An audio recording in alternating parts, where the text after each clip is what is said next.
Srila Guru Maharaj will say, how is it that the soul is chit by nature too, conscious? How can you go from the chit jagat, the spiritual world, and start experiencing the objective world?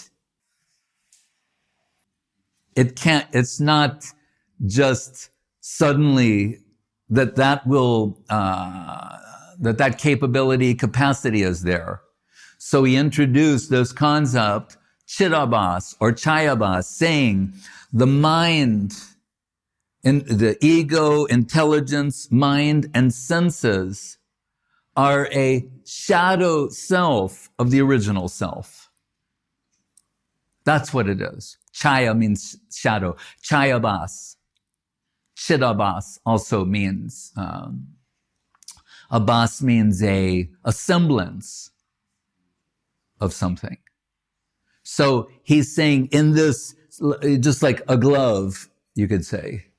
The glove, you put a glove on your hand and you can handle certain things.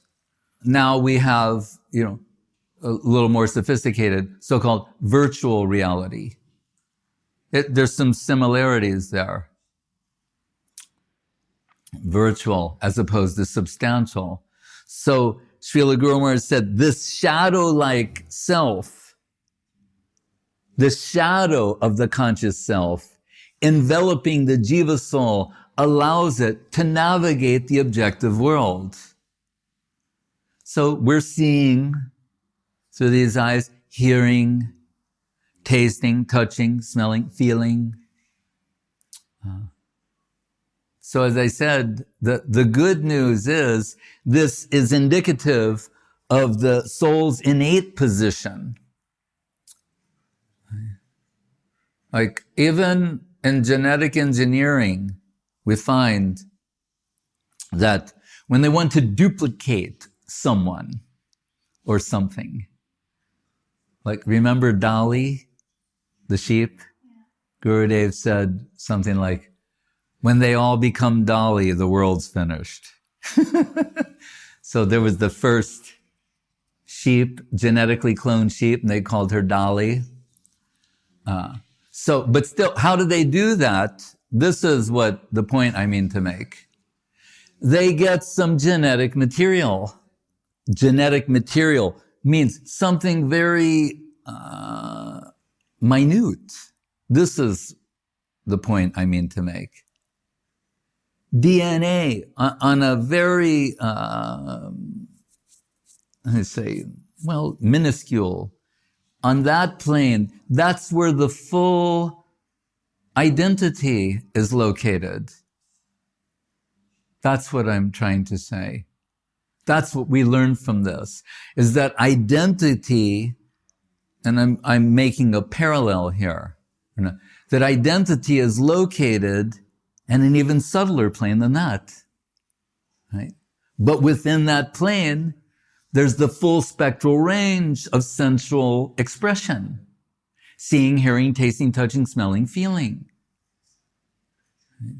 So if this body is the biological expression of the soul's delusion, and it's taking shape and millions of forms, Jalaja, Navalakani, Stavra, Lakavinshati, Krimaya, Rudra, Sankhyaka, Padma Purana.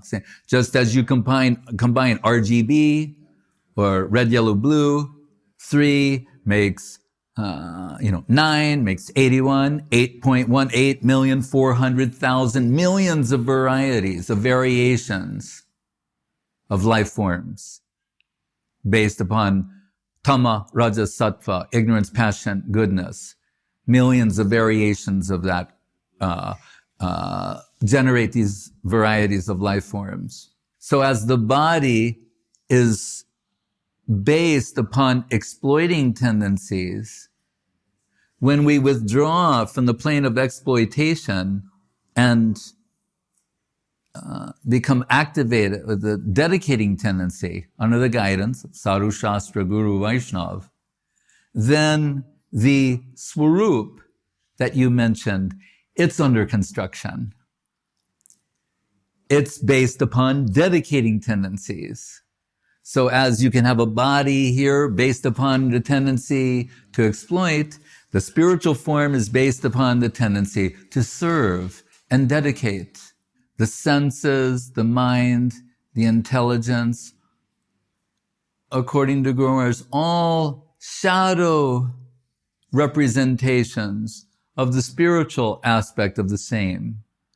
So in Bhagavad Gita, we hear Krishna say, Bhumir apo anulo vayu kam manu buddhir evacha ahankara ityame bina prakriti rastadha. Earth, water, fire, air, ether, mind, intelligence, and ego. He said, these are my inferior energy. And then he said, and that's so, mind, intelligence, inferior. And jiva bhuta, apareyam itastvanyam prakritim vidime param. Jiva is a para prakriti, superior energy to all of those things. So that means the mundane mind, the mundane intelligence, these mundane elements, they're covering Jiva. But Jiva in her pristine glory has mind, intelligence, senses, everything. And that we connect with that. What are we told? Hrishikena Hrishikesha Sevanam Bhakti Ruchate. By engaging the senses in the service of Krishna. That will awaken their